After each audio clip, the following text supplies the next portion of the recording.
Профессиональный праздник отмечают все пианисты мира. Этот день не имеет никакого официального статуса, но тем не менее набирает все большую популярность среди тех, кто владеет искусством игры на фортепиано.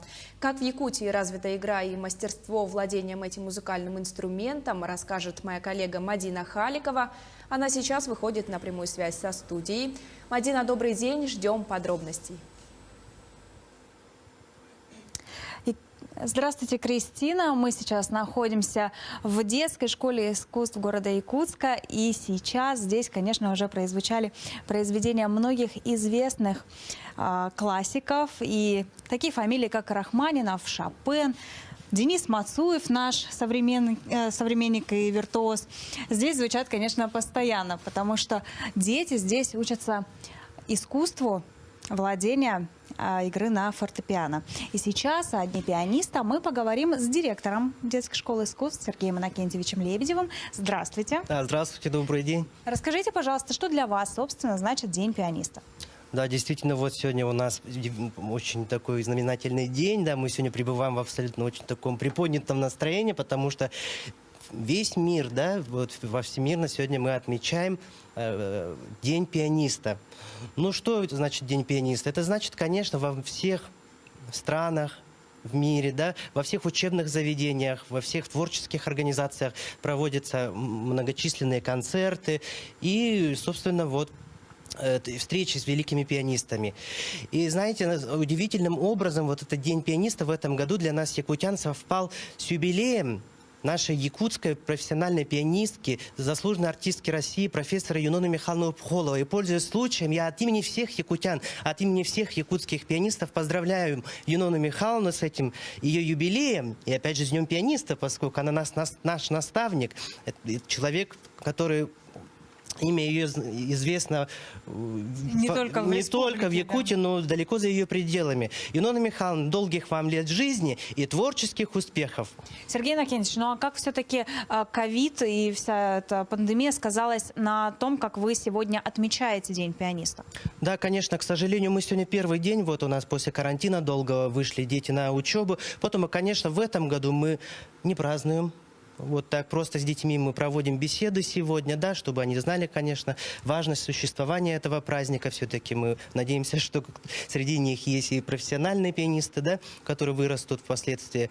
Поэтому, ну, к сожалению, вот в этом году мы вот в связи с ограничениями не отпраздновали. Но опять же мы спланировали уже на следующий День пианиста, да, уже в 2022 году. Если все благополучно будет складываться, отметим мы это фортепианным фестивалем. Это прекрасно. Прекрасно, да. Вот у нас такие высокие цели. Я желаю вам в них только успехов. Ну а о том, как организован учебный процесс и, собственно, сколько детей учатся здесь, в этой детской школе искусств, мы поговорим с заведующим отделением фортепиано Екатериной Сергучевой. Екатерина Акимовна, здравствуйте. Здравствуйте. Поздравляю вас с Днем Спасибо пианиста. большое. Расскажите, пожалуйста, как у вас здесь организована работа и сколько детей обучается? И, собственно, в чем искусство игры на пианино? Ну, в нашей школе, детской школе искусств номер 2, на фортепианном отделении обучается 93 учащихся. Это отделение, оно, как правило, всегда пользуется огромным интересом, заинтересованности и родителей, и детей, чтобы поступить именно на инструмент фортепиано. Вот если даже взять нынешний набор, да, из 763 учащихся, подавляющее большинство желали поступить именно на фортепиано. Вот. У нас на отделении работают 11 преподавателей, все с опытом, с багажом своим каких-то знаний, умений, и которые мы стараемся передать своим ученикам. Я знаю, что вы сами выпускница этой школы. Да, я училась в этой школе, закончила эту музыкальную школу. И, конечно, когда по окончании музыкального училища, вот куда идти мне работать, мои ноги сами понесли вот в нашу свою родную школу. И я с радостью и с любовью работаю в этой школе. Это очень... Почти 30 лет уже.